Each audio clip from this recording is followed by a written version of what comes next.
Allô, allô, salut à tous, monsieur docteur Siméus, docteur Kodo Siméus. Moi, bien content de rejoindre là jeudi, dans la rubrique ça, là, il parlait, est-ce que chrétien doit célébrer Noël? Qui ça Noël là, même? Qui ça naissance Jésus a voulu dire pour nous? Je pense que les quoi, oui, pour nous toucher ça, hein? Est-ce que chrétien de célébrer Noël? Uh-huh. Qui ça Noël ça a voulu dire? Bon, pour nous commencer, on a dit que mot Noël là, surtout dans latin natalis, qui signifie naissance. OK? Naissance. Pour chrétiens, Noël célébrer la naissance de Jésus-Christ, le Fils de Dieu, envoyé dans le monde pour le salut de l'humanité. Jusqu'à présent, nous pas quoi sans problème. Alors, puis le problème, un peu le monde gagne, c'est que, il dit que, c'est une question de date. La question des dates. Est-ce que cette date-là est importante ou bien événement naissance-là est important? Si naissance pas important, pour que ça, Nations Unies mette des journées internationales, tel bas et tel bagaille. Là, on met des journées internationales là, justement, pour attirer l'attention sur lui, pour montrer l'importance. En réalité, il faut qu'on dise, juifs pas tellement mettre en face sur célébration naissance. Il y a un peu le fait, mais pas de célébrer naissance, c'est romain, on commence à la célébration naissance. Mais il faut que nous disions tout que, et dans le Moyen-Âge, par exemple, il n'y a pas de célébrer naissance, c'est célébrer date de la mort. Parce que tu crois que c'est vrai via c'est l'homme mort. Alors c'est comme si on t'a dit comme Socrate lors de son procès, le condamné pour impiété, il a dit mon cher, on a refusé la condamnation, monsieur dit la vie est ailleurs. OK. Donc la vie est ailleurs. Alors mais il pensait que quand même la retourne encore son forme incarnée. Mais qu'on y a nous parlé bien. Parce que bon parle un peu le cap fait, mais on comprend pour qui ça va aller un peu le fait, oui. Parce que bon bail nous pas comprendre le contexte. Nous pas comprendre le contexte. Et si nous chercher bagaille pas rien, nous pas savoir quand même. Nous pas mettre marque autour nous ta bon sous prendre Nike par exemple, sous prendre Versace, tout ça aussi ben qu'il y a des esprits par exemple Nike si sinon c'est ailes de Nike, elle cherche qu'on qui laisse Nike non. Ouais, c'est portrait bien sur Versace, c'est portrait une divinité femme. Eh bien, quand il y a là, ça passe. J'étais tout. OK. Mon Noël là, sorti dans latin natal, signifie naissance. Nous, chrétiens, nous célébrons la naissance de Jésus-Christ. Pas de problème dans ça. Et le Fils de Dieu, envoyé dans le monde pour le salut de l'humanité. Côté nous joignons ça, il y a un fondement biblique. C'est dans Luc 2, verset 10 et 11. Il vous est né un sauveur. Jean 1, verset 14, la parole a été faite chair. Donc là, et puis sous fond coup d'œil, dans Galates 4, verset 4 à 5, Dieu a envoyé son fils né d'une femme. Noël proclame l'incarnation. Dieu entre dans l'histoire humaine. Donc Noël là, c'est l'incarnation. Mais même terme incarnation est créé problème beaucoup quand c'est des philosophes dans Colosse.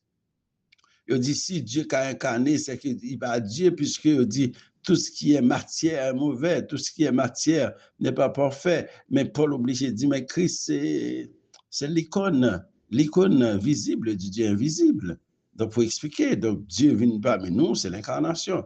Noël proclame l'incarnation. Dieu entre dans l'histoire humaine. Bon, normalement, il y a une signification spirituelle tout, et question de Noël n'a pas l'air. Signification spirituelle, Dieu avec nous. Ésaïe 7, verset 14 dit Emmanuel. L'autre Matthieu 1, 23 dit Dieu avec nous. Noël signifie que Dieu s'approche de l'humanité souffrante. Et puis, Noël, l'amour de Dieu manifesté. Dans Jean 3, verset 16. Romains 5, verset 8. Noël est la preuve concrète de l'amour divin.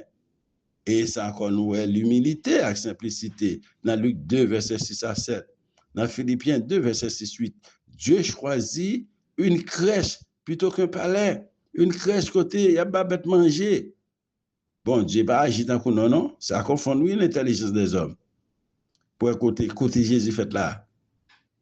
Mais tu as une musique, tu as des anges qui ont chanté. C'était belle bagaille. Donc la lumière dans les ténèbres, c'est ça, oui.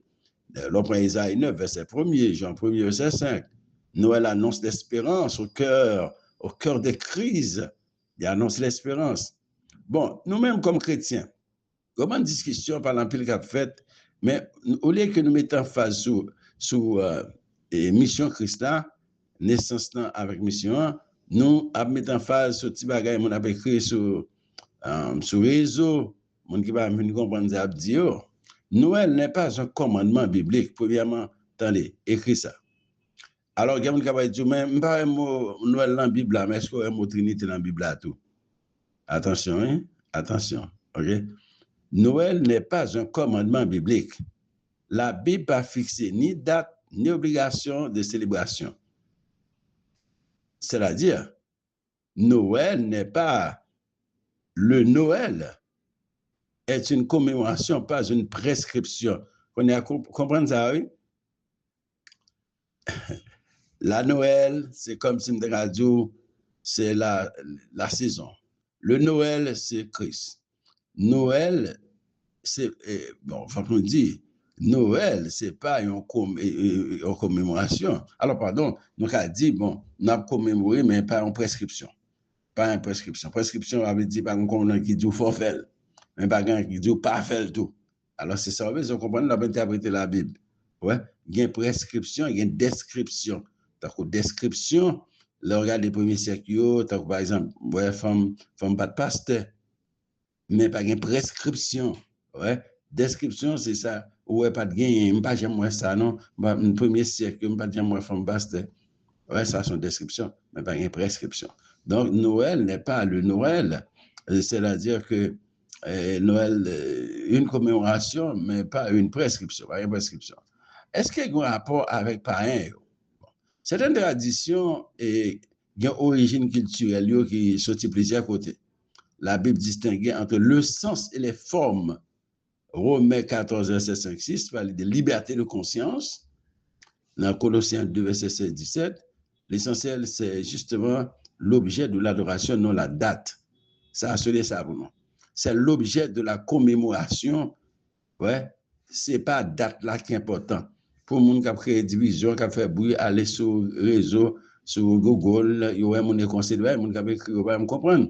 Ils vont dire, mais même les gens qui disent contre Noël là, eh bien, attendez, et pour ça, le 1er janvier, on dit bonne santé. Pour ça, les santé dit. On va pas comme ça.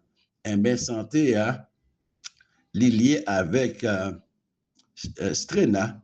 Strena, c'était une divinité romaine qui est divinité de force et de santé qui était célébrée chaque 1er janvier à Rome. Strena, divinité de force et de santé. Donc, ça fait que la tradition a été bonne santé. On est à la, est-ce qu'on va me dire bonne santé? Est-ce qu'on va me dire bon, étrenam, sorti dans Strena, parce que dans moi, et par exemple, 24 décembre, yo, bâti un cadeau, mais pas encore qu'à ouvrir, vous déposez là, 31 décembre, pour ouvrir, vous dites, bon, mais ça se traîne à vous voyez. Vous les étrennes.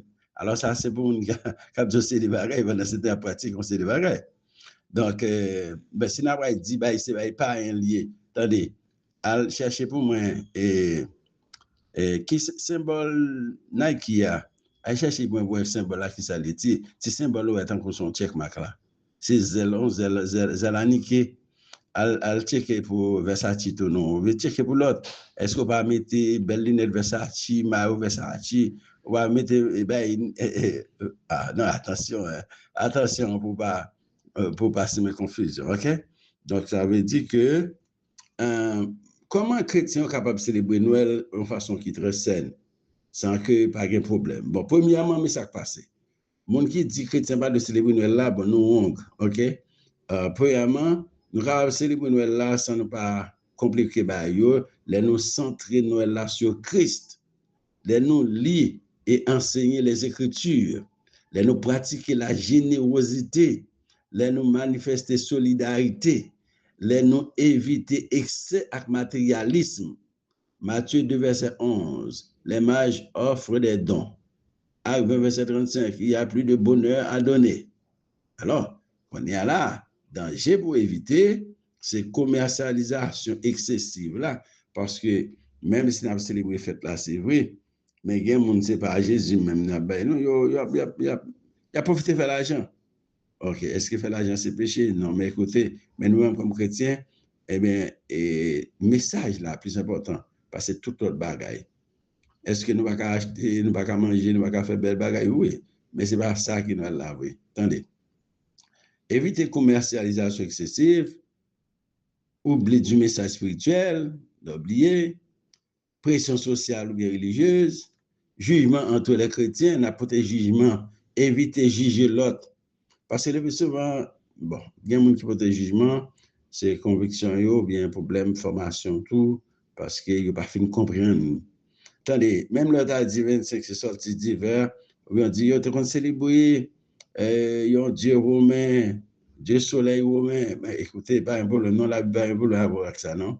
Ça il dit, le soleil levant nous a visités d'en haut pour éclairer tous ceux qui sont assis dans les ténèbres en parlant de Jésus-Christ. C'est comme si on a dit, il n'y a pas de soleil, il dit, bon, mais soleil là, oui, sont dans ciel là, il vient éclairer, tout le monde a fait, non? Là, il n'y a pas de goût, mais avant, ok? Donc, pas porter jugement sur le monde. Parce que quand ils ont quitté l'évangile là, ils ont oublié tête, c'est l'autre pour n'y pas attaqué. Et puis, ça veut dire si tu as un sens. Parce que eux-mêmes, c'est seulement littéral, ils comprennent. Parce que quand bon monde, c'est littéral seulement, ils comprennent. Et des bouts, pas même, avec eux, ils attaquent. Donc, ces problèmes, ça a gagné les gens qui manquent formés, qui a entré dans la question de la Bible. Donc, danger, c'est commercialisation excessive. Là, c'est l'oublier le message spirituel. Là, l'oublier, alors, les pressions sociales, bien religieuses, ou bien jugement entre les chrétiens. Bon, dans 1 Corinthiens 10, verset 31, ouais, tout pour la gloire de Dieu.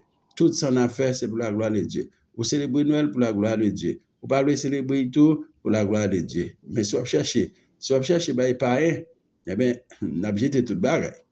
Dans un monde marqué par la violence et l'incertitude, Noël rappelait que Dieu n'a pas abandonné l'humanité. C'est ça que nous devons comprendre. Et naissance Christ là, nous avons nos perspectives prophétiques, perspectives historiques et eschatologiques.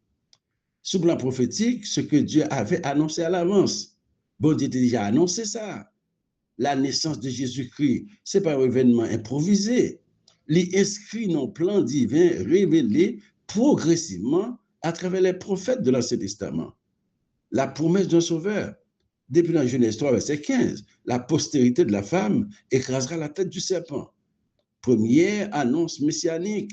Et ça, les proto-évangiles. Maintenant, non seulement promesse d'un sauveur, nous avons une naissance miraculeuse. Dans Ésaïe 7, verset 14, la vieille deviendra enceinte et enfantera un fils. Matthieu 1, verset 22-23, accomplissement direct de cette prophétie. Là, c'est pas une jouette dans ça. Naissance de Jésus, il n'y a pas une jouette là-dedans. OK? Pas une jouette là-dedans. Donc, le lieu de la naissance, par exemple, Michée 5, verset 2, dans ce testament, il dit le Messie naîtra à Bethléem. C'est celle prophétie biblique qui accomplit avec exactitude. Ouais. Michée, le prophète Michée, et Michée 5, verset 2, dit le Messie naîtra à Bethléem. Et puis ça passe là. Dans Matthieu, verset 1 à 6, nous accomplissement avec précision. Et puis, la Bible t'a parlé de lignée royale du Messie. Donc, dans 2 Samuel 7, verset 12 à 16, dans l'Alliance davidique, dans Jérémie 23, verset 5-6, nous avons un germe juste issu de David. Tandis que dans Matthieu 1, verset 1er, Luc 2, verset 23-38, ouais, généalogie messianique. Donc, pas de menti dans la question de la naissance de Jésus. Alors, si on va répéter, mon Noël là, pas un problème, mais Mabdou, ça a fait naissance dans les combats, ils n'ont qu'à jouer avec elle. Parce que c'est un des plus gros événements qui marquait l'histoire de l'humanité. C'est le plus grand événement qui divise le temps en deux, avant Jésus-Christ et après Jésus-Christ. Et non seulement Jésus venu en ligne royale, le lieu de naissance depuis l'Ancien Testament parlé, ligne royale là, annoncé depuis l'Ancien Testament, le caractère du Messie, Ésaïe 9, verset 5-6, prince de la paix. Ouais, et ça fait voilà, il dit, je vous laisse la paix, je vous donne ma paix. Bah, il dit, je le monde, il dit non. Son message indirect, il dit, oui, parce qu'à Rome, il a parlé de la paix, mon père relative. Mais Jésus était là. Bah, il dit, je le monde, il dit non, prince de la paix. Ésaïe 11, verset 1 à 5, règne de justice et d'équité, c'est règne ça qui est annoncé. Alors, en principe, la naissance de Christ, c'est l'accomplissement fidèle des promesses de Dieu. Mais si nous prenons même, alors, nous sommes parlé de prophétie, mais si nous faisons une approche historique, par exemple, événements dans le temps et l'espace, sous le contexte politique, dans Luc 2, verset 1-2, nous avons un décret de recensement sous César Auguste. Gouverneur Quirinius de Syrie, était là. L'Empire romain contrôle les régions, hypothèque, c'est-à-dire créer des routes, tu gagnes une langue commune, une langue commune, c'est le grec. Donc ça veut dire que sur le plan historique, nous comprenons que Jésus était là, était vivant, c'est-à-dire recensement sur Augusta. Donc ça veut dire nous voyons que l'événement dans le temps et dans l'espace. Donc ça veut dire qui monde qui était là et qui langue était parlé. Et sur le plan religieux, eh bien, il y a une stabilité relative, Pax Romana, les Jésus dit, les gens ne vont pas dire non. Stabilité relative, il va dire longtemps. C'était la Pax Romana. Israël est sous domination étrangère depuis des siècles. Ils attendent en pile le Messie. Donc, il y a une forte attente messianique. Là, on prend dans Jean 1er, verset 19 à 27. Mais, bon, façon que mon Dieu fait Jésus fait la même, son naissance humble, non joie, ce n'est pas non palais, côté à Babef manger. Dans 2 Corinthiens 8, verset 9, il s'est fait pauvre pour nous enrichir. Donc, ça veut dire, il fait être les pauvres pour nous capriches, spirituellement, si vous voulez. Bon, mais même Abdou, après Jésus-Christ, on a parlé de la naissance de Christ. Tu as des témoins historiques extra-bibliques. Oui, ce n'est pas dans la Bible seulement témoins de là, non? Bien qu'il n'y ait pas de chrétiens, plusieurs historiens ont mentionné Jésus. Donc, Flavius Joseph, dans l'Antiquité judaïque, 1er siècle là, c'était le secrétaire de Pilate, Flavius Joseph. Tu as Tacitus dans les annales, environ 116 après Jésus-Christ, parlait de lui. Suétone et Pline, le jeune, parlait de Christ. Ils ont confirmé l'existence historique de Jésus et l'impact de son mouvement. Mais seulement, Jésus n'est pas devenu seulement, là pour qu'on s'appelle la tournée. C'est-à-dire approche eschatologique, la femme dit rapidement pour terminer ce que la naissance annonce pour la fin. La naissance de Christ, pas seulement un commencement, les pointer vers un accomplissement futur. Le royaume déjà présent, Marc 1, verset 15, le royaume de Dieu est proche. Luc 17, verset 20, 21, le royaume est au milieu de vous. La naissance inaugure le règne de Dieu dans les cœurs. Donc, le royaume à venir, Ésaïe 9, verset 7, son règne n'aura pas de fin, c'est clair. Daniel 7, verset 13 et 14, un règne éternel confié au Fils de l'homme. Apocalypse 11, verset 15, le royaume du monde est remis à Christ, de la crèche au trône. Philippiens 2, verset 6 à 11, humiliation et nous exaltation. Hébreux 9, verset 28, il apparaîtra une seconde fois pour le salut. Le Christ né à Bethléem reviendra comme roi des rois. Aïe, aïe, aïe. Mes amis, la naissance de Jésus-Christ accomplit les prophéties anciennes, s'inscrit dans l'histoire réelle et inaugure un règne éternel qui trouvera son plein accomplissement à la fin des temps. Bon, alors, je pense que l'intervention, ça va permettre de faire une bonne réflexion. Oui. Eh bien, OK, moi-même, c'est Dr. Kodo Simeus. À la prochaine. Joyeux Noël. Bonne fête.